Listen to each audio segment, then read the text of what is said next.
Everybody, this is Scott from Lawrence Hypnotherapy, and thank you again for tuning in and watching these videos. Today, I've got a really great guest who's got like a topic that I'm very much into. So Michael Loria, author of Forging Excalibur, an international men's coach. This is really exciting because like the way that I see this topic is that there is, for men especially, there is so much information out there on how not to be a man, but not a really great, huge body of works on how to be a man. And so it feels like timely, like it feels like the time of like that men are looking for, like, is there a path? Is there anything I can actually do while I'm waiting for, for my life to come about the way it needs to be? Last night I reread your book again because like there's some really excellent points in there as to like, what are the values that we should stand for? How do you get momentum? How do you make sure that like when you've got momentum that it's ethical momentum as well because of the values? What I want to ask you is like first, again, welcome. Thanks for being here. How are you? Oh, thanks, man. Well, I appreciate the invitation, and I'm awesome. Thank you. This will be a good conversation, I think. Absolutely. I'd love to know what inspired the book, because I know that this is a worldwide topic. Like, what are men supposed to do right now? What are men supposed to do? Men are supposed to figure out who they are so that they can stand in their truth powerfully, and uncompromisingly as well, standing for what they believe in, standing for their freedoms, standing for liberties, standing for everything that we as society need right now. That's what men are supposed to be doing right now. Okay. What do you feel like makes it harder for men to do that at the moment? I think there are a range of issues. I think one of them is that most of us, as we're growing up and in society, where it's almost like we're conditioned and indoctrinated to lay blame and find fault, as opposed to accepting personal responsibility and taking accountability for ourselves, being congruent between all of our thoughts, feelings, actions, behaviors, and our results. We're not taught any of this stuff. We're actually taught to blame and find fault. And so when we blame and find fault, that's very disempowering. And so let's say like that, laying blame or finding fault may have its place, but we shouldn't get stuck there. It's not like a go-to solution for all things. So let's say that like out of 10 people in a room, one's the murderer. They've shot 3 people. Yeah, point your finger at them and lock them up. They're the murderer. We don't want that person shooting the rest of us. However, not all situations are like that. As in, like, there's a lot of situations out there where there's an opportunity for us to do things if only we had the momentum to go with it, or if only we had the plan, or if only we had the mentorship, or if only we had the guidance to know what that thing is. What's a good distinction between a time where you could say basically like is a good time to lay blame? First, what's a good time where laying blame is like just clearly the inappropriate way to move forward? So I would say that there's responsibility everywhere. I don't think we need to use blame and fault. I think we can say, in the example that you used, I would say, well, that person is responsible for firing the gun and killing the person. Okay. Yep. That person's responsible. Can we easily say, well, it's he or she's fault that person died? Yes, it's easy to say that, right? Yeah. But what we need to do is go, okay, well, that's what happened. How can I take responsibility for what happens next? How can I empower myself towards a different result? So it's kind of like, say, like with tennis, like that if the ball's coming to your side of the court, the other person's just had their go. What are you going to do with it? They've done this. Now the ball's over here. Yep. Go. Yeah, exactly. Choose, make a choice. You can choose to either go, oh, well, the ball's going too fast and it's over the other side of the court and I'm over here. So I can't get there because they hit the ball in the wrong direction and I wasn't quite prepared for that. Instead, in a moment, these tennis players, for instance, they make a split-second decision to go, well, the ball's over there. What am I going to do? Am I going to stand still in my spot and be a victim of this fast ball? Or am I going to take responsibility, run the hell over the other side of the court and do my best to hit it back? So would you then say perhaps that like there's a lot of men who are paralyzed then? So with that metaphor of the tennis, they're on their side of the court and they're basically, instead of like saying like instead of blaming and saying that the other person hit the ball wrong, what they should be doing is saying the other person did whatever they did. Now it's my turn to respond. Would Correct. you say that there's like a lot of men perhaps who are still stuck in, they're analyzing what the other person did and saying that they shouldn't have, but they're not responding. They're not taking the next action of the thing they need to do to be able to move forward. So yes, there is that. And also what they're doing is they're immediately becoming a victim of circumstance. And this can be said for men and also women, just people in general, right? But I know we're talking about men specifically because that's who I Yeah. serve. And I think that what we are conditioned to do, as I said earlier, we're conditioned around blame and fault, and then becoming a victim of circumstance and situations and other people and external stuff, instead of going, well, how can I respond really well to create a better experience of my own life and to create a reality that I'm actually happy with, a perceived reality that I'm happy with, and not be a victim of the one that's being created around me. Absolutely. So this book that you made, like, what would you say it's based on? Like, so that your skill sets that you've brought to the book, where does that all come from? It comes from years, almost, well, at the time of writing the book, about 15 years of experience in counseling, psychology, neuropsychology, neuroscience, and coaching people, men specifically, and couples through relationships, and men through to help them navigate life as well, and just really, I'll use my brand language, right, forge themselves into the best quality man that they can become. And so Yeah. it's a culmination of all of that. And it's also like, if I'm being, before we even went on air here, we talked about congruency, right? Which is really important to me. And so if I share where I'm congruent here as well, I wrote this book also from my own personal experience, because I used to be that guy that would lay blame and find fault and be a victim. Yeah. And so I had to navigate my way through that part of my life and come out the other side as an empowered individual who was creating my life consciously. And so I had to learn things, and I had to embody myself at deeper levels, integrate what's called the shadow, my own shadow aspects, Yeah. and really learn how to take responsibility to a point where I empowered myself to create my own results in life rather than other people and circumstances creating them for me. And so Yeah. that's a big part of this book. It's like, what did I do and where did I come from and who did I become to even be able to write this book? What's a good example of the shadow? So Carl Jung describes the shadow as the unconscious parts of our minds, and Yeah. this is really the stuff that we avoid and suppress and deny, and we want to really push to the side and push down, and we don't want to show the world. This is what forms the shadow, and the shadow sits in the unconscious mind. And Yeah. you know as well as I do, and a lot of other people might as well, is that we often create our reality and make choices and think based on whatever is contained within the unconscious. Yeah. Yeah. And if we I'd say, don't like, really what attend to, might be a, oh, sorry, what was that? no, I was just going to say, if we don't attend to what's in our unconscious mind and bring the unconscious to the conscious awareness, we will be, as Carl Jung says, we will constantly be guided by the unconscious until we bring the unconscious to the conscious awareness. And then we'll call it our reality. Yeah. So by its own definition, it's unconscious, so that they literally are unaware, unconscious of what it is that's driving them. Absolutely. And so when we start to bring what is in the unconscious to the conscious awareness, and we do that by observing our behavior, and we do that by observing our results. Yeah. But we can always tell where what's contained in the unconscious by our results. Always. Absolutely. Yeah, Because we can see, like, the results will suffer. Absolutely. That'll be the biggest indication of that something's wrong. totally. But then it's like that either their childhood wounds or their wounds with their ex seems to be, it's stopping them from being present and stopping them from actually seeing what's in front of them, the opportunities, the people that they've got an opportunity with the person in front of them to be with the person in front of them. Instead, they're off in the future, they're back in the past, they're bringing wounds, instead of just being and seeing, which then seems to cause them to suffer with results, because if they can't be present with people, they can't move forward anywhere. And what's even more important in that, that's totally valid, but what's even more important is how do we become more present with ourselves? Socrates said, know thyself. And this is the most powerful thing that Yep. anybody can do. It's at like the foundations of all personal development.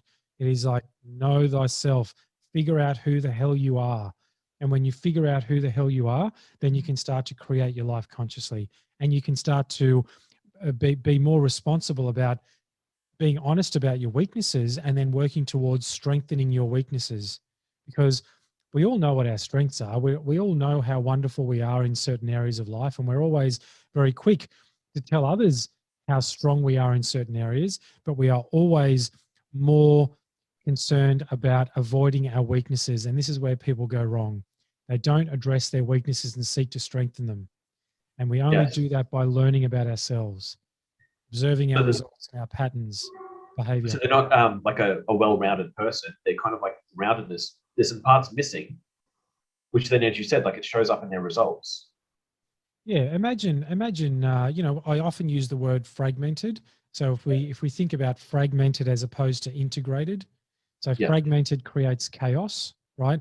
And integrated creates order. And so we've got to think about, what do we want? Do we want chaos or order in our lives and in our minds? Absolutely. Yep. So forging Excalibur, where did that metaphor come from? So it came from a dream that I had at 2 o'clock in the morning. One morning, I woke up in the morning, and I'd already been coaching men, counseling men, and coaching men for some, let's say almost 15 years at that point. And what I was noticing was men were very hesitant to step up and put their hand up and say, "Hey, I'm struggling over here and I need some help." And so I thought, I really want to create a cool bridge, something that men can connect with, that it feels like they're doing something powerful and empowering, but it doesn't feel like it's weak for them, because men have got this idea that by putting up their hand and saying they need help, that's a weakness, when in fact it's a strength. And Yeah. I wanted to create something powerful, a symbol that they could all connect with and go, that is cool. It feels empowering to do this work. And it was always going to be something medieval inspired. And I just Yeah. didn't know what the hell it was going to be until one morning, 2 o'clock in the morning, I was woken up by this vision, this dream, and all I saw was a sword and fire and the word Excalibur. And that just started this whole process of unraveling and creation, which eventually became Forging Excalibur. And it seems to be like a call to adventure as well, which is brilliant. Yeah, man. Like because I've always been a student of Joseph Campbell for Yep. like 20 years. I've been a student of Joseph Campbell and all of his work around the hero's journey. And I've also been a student of Carl Jung. And so what I've done is I've really taken the mythology of King Arthur and the Knights of the Round Table, the legend of Excalibur, all of Joseph Campbell's work around the hero's journey, and Carl Jung's work around the shadow, and created a fusion of something that I bring to the world. And I've created Forging Excalibur. Yeah, absolutely. I love, because when I was reading it again last night, talking about it's a round table, so it's not kind of like that. You've got the head and then everybody else. Like that, there was this thing about the table being round. There's a brotherhood, like they're all together, all of their voices matter, and they all help each other out. And everyone's equal.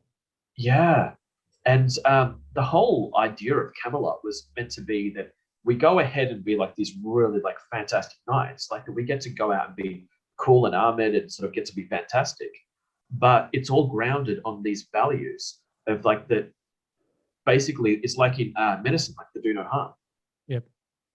Yep, Um, absolutely. And one of the other reasons why I wanted to write Forging Excalibur as well, you've just reminded me, is because what I observed in men is that men were not accepting responsibility. Men were not living by anything that resembled a code of honor. They were not, there was nothing in them not nothing, but there was very little in them where they could connect to something noble and anchoring, which guided them in their lives. And so when you look at everything that Excalibur stands for, everything that the Knights of the Round Table stand for, everything that knighthood stood for, it was around courage and strength and responsibility and compassion and discernment and loyalty and a code of honor and a feeling of empowerment and standing for your truth and standing for justice, all this stuff. And it's like, this is what's missing in our society and more deeply in men. And so I yeah, thought, this is a really good opportunity to bring this to the surface as well and go, these are some of the standards that you should hold yourself to as men, because this is what men held themselves to on their journey towards becoming knights. And not everybody got to be a knight, right? And definitely not everybody got to be a knight of the round table. And so it required a very special individual embodying certain virtuous attributes and traits in order to sit at that round table. Yeah. Well, you really do need to earn that place. You really do, Based yeah. on the merits. Yep. What I love about like the mythology is that like not only like we were saying with Joseph Campbell as well, the whole hero's journey. Like one of my favorite parts is well, just like the first three parts, I suppose, like where the character has a desire of some kind, and then they've got a counter desire or a character flaw. So it's like they want money, but they're lazy, or they want to find love, but they're self-obsessed, or like whatever the two things are. And then a third piece comes into play, which is kind of like a call to adventure, but a refusal, where they actually have to refuse their call before then they accept it. And they accept the calling when there's a reason to accept the calling, as in that like it's either internal or external, that they've either been thrust into a situation where they've been called into greatness, or that internally they've just found that they're so dissatisfied with how things can be currently that they cannot survive with this clash anymore, that something blows up in their brain where they've gone, this desire and this character flaw are not serving me anymore. Yep. I now need to like start this call to adventure. And then the next part seems to be that instead of then they get their treasure, is that there is the transformation stage, which is like they go into the proving grounds where instead of getting the treasure, they get to have an adventure where you go, here you are in a new land that you need to get used to. So there's new people that are coming into your life. There's like old people that were in it that are leaving. You're in the new world, or you're in the strange adventure, but you can't go back. And from there, they get to like, there's basically like the treasure that they'll get. But I love how like in the end, like it's not the treasure that matters. It was the transformation that mattered, and the treasure is just a reminder of that transformation. So Joseph Campbell said that the cave you fear to enter holds the treasure you seek. Right? Yeah. That was Joseph Campbell, and it's my favorite quote of all time, because this is the consummate hero's journey, right? The call to adventure is on your journey of life. You observe that there's an entrance to a cave and it's dark, and you go, I don't want to go there because it's scary and I don't know what's in there, right? It's the fear of the unknown. It's the deep dive into the shadow. And so we walk past, and then that's almost like we've rejected our call to adventure. Yeah. We keep on walking, and along the way we lose a couple of things that we really value. And we go, maybe I need to start paying attention to this. And we walk past another cave and we don't enter that one either because it's still scary. And then we walk along, and then you were talking about the beginnings of the hero's journey. When does the hero actually accept his call to adventure? Well, if we look at lots of, stories, especially in popular culture, characters like Luke Skywalker, he had his call to adventure a couple of times, right? When did he accept his call to adventure and go along? Maybe when he lost everything. When he lost everything. When he had nothing left to live for. It's like, well, and this is what happens with a man on his journey, on his hero's journey, right? Well, on his initial journey, he gets his call to adventure, rejects the call to adventure. There's another call to adventure, rejects it again. Along the way of rejecting his call to adventure, what he's really doing is rejecting himself. And so then eventually what happens is he loses everything that he truly values. And when he's lost everything that he truly values and comes across another cave, it's like, well, there's nothing else to live for. So I might as well just enter this cave and see what happens. And so he accepts his call to adventure. And so begins the hero's journey. What I find fascinating about that is that you can enter the cave when you've got nothing else to live for, but you can just enter it. It's Correct. just that most people will choose not to. So for like, say like 99% of the population, it's that change won't happen until the pain of not changing is greater than. I was just going to say that when you just said that, I said the reason why people don't, is because the pain of change is greater than the pain of staying the same. Yeah. Yeah. But if there's until that flips, they won't actually enter the cave. Absolutely. But if there's something else that's driving you, no matter what it is, like whether it's like surface habits or whether it's like needs or whether it's like something spiritual, like whatever that is, you could just enter the cave. Like if you're someone who's a bit different, like what I found working for my parents, which was like, it was a great step up from like working at KFC at the time. My job was to put chicken into a box, and was not fulfilled by that at all. But then even working for my parents was a step up, but I was there for such a long time that I started to almost get the idea that like I owned the business and I was allowed to make all the decisions, but it just didn't belong to me. And so obviously they would do things differently. They're in a stage of life that was different from my stage of life. I was more wanting to take risks. They were more wanting to sort of settle down. And it was just like killing me, just like going, I need to move on. I need to do something. And then I left with nothing. I didn't leave on the best terms with my parents. We get on really great now, but at that little particular time in life, I left on sort of bad terms with it, and did some couch surfing, lived in just various places, and I signed up to do clinical hypnotherapy, and I just took whatever jobs I could. But it was kind of weird that like everything just kept happening for me, as in that like when I did the diploma of hypnotherapy, they gave me a scholarship, and they didn't give that to anybody else. I wanted a management position, and they just gave me that, even though I didn't have any qualifications for it. And it seemed to, and then I wanted an office to work from, even though I didn't have any money to pay for it. And these things were just like coming out of nowhere, like where I found an office just by like, walking around, and I saw a sign, and I had to like, around Christmas time, like I was painting the office, like getting it ready, and I had no clients. And so then I've gone like, well, my next rent is due in January. I'm going to have to do something. And in my first week of opening in January, I had like something like 64 people, or sorry, 64 sessions had booked in. Wow. And then I was seeing 40 clients a week for my first 6 months, and I was on the Hamish and Andy show, and just all these things. And it's kind of like that. When people are asking, how do you get there? I've gone, I can just tell you how I do all my things. Then the result was that all of these rewards were coming through. But I would never directly connect, like, if you want to be on national radio, like, do this and then you'll be there Thursday at 3 p.m. For me, it was more kind of like, do all this active stuff and like stay fun and stay kind of like as a risk taker. And then all of these opportunities will start to show up.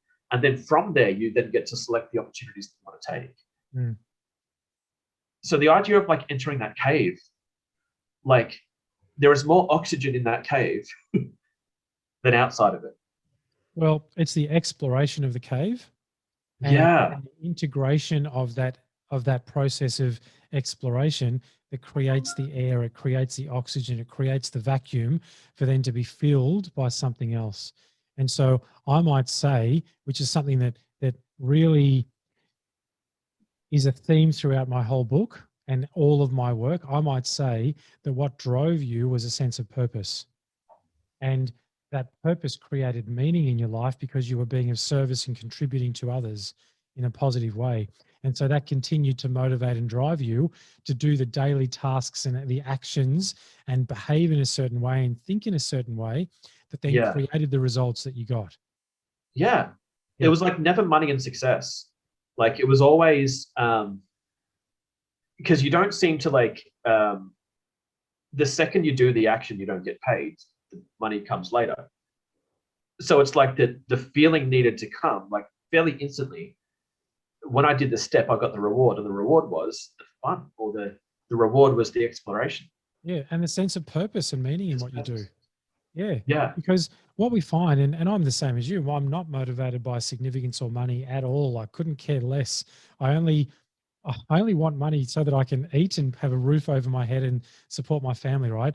And I know all the other luxuries and stuff come as a result of that, and more will come later, but that's not the point. The point is that when we do this with an attitude of service and contribution, we are always successful in that. Because if you do things from a place of money and you don't immediately get paid, then what's going to happen? You'll stop doing the things because you don't get the immediate reward of money. Yeah. And then what's the point?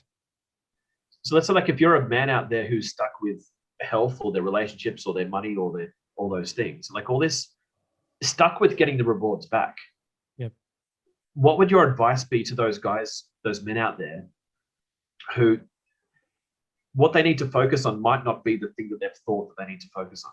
Yeah. So we a lot of people talk about this society that we live in of instant gratification. And we've got to start to move away from all of that, because when we move towards instant gratification, if we don't get the instant gratification, then we feel invalidated. And when we feel invalidated, we will be indecisive and procrastinate and not actually do anything. And then we step into inaction and we do nothing, right? So what we've got to do is we've got to start connecting with, who am I as an individual? What do I truly value? How can I create some purpose in life, and then support that with a good quality, powerful self-image? And that is, who do I wish to become? And then that's how you create momentum, because you've got to have some anchoring. You've got to have some anchoring here to begin with. And the anchors are your values, your core values. And this is you've read my book a couple of times, so I know that you know that what I talk about the most is, what do you stand for? So what are your standards, right? And that's the 7 standards of man that I talk about in my book. Now let's connect with what you truly value, your core values. Create some purpose in life so that you feel like your days have meaning, and connect with a really powerful self-image, who you wish to become, and then begin working towards that. Yeah. And like, in a way, like, enjoy and this it. is how you forge your Excalibur. Yeah. Yeah. Make it the adventure. Yeah, make it an adventure. It is a call to adventure. Even reading the book, you accept your call to adventure, right?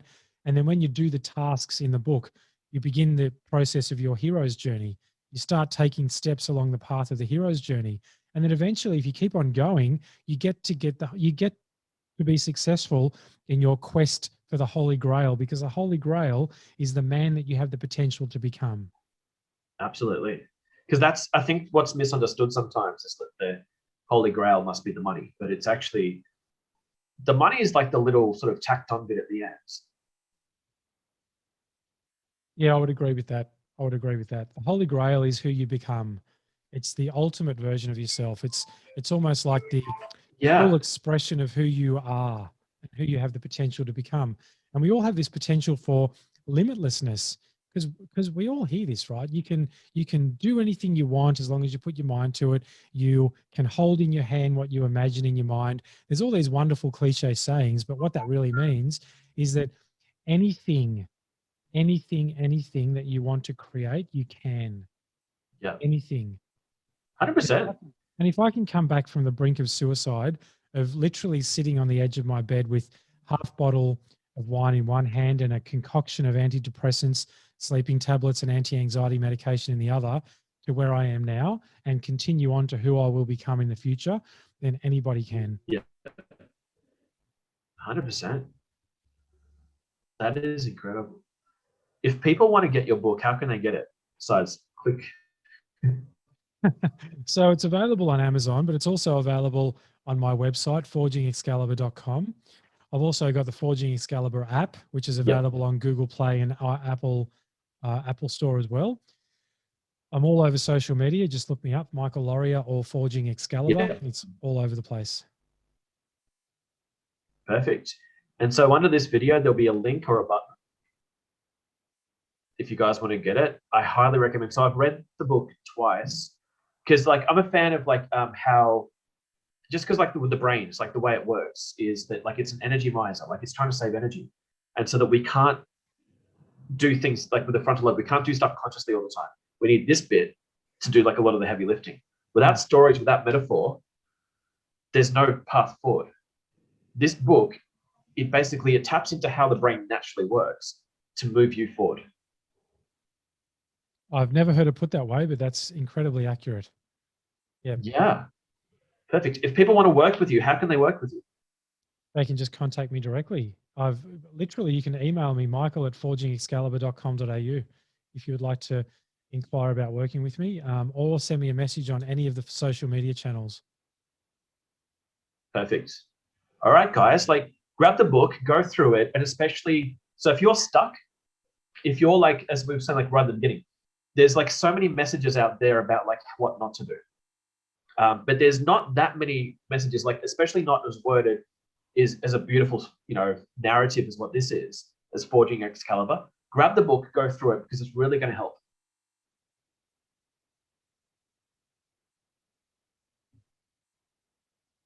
Right. I think my internet reception is coming in and out a little bit.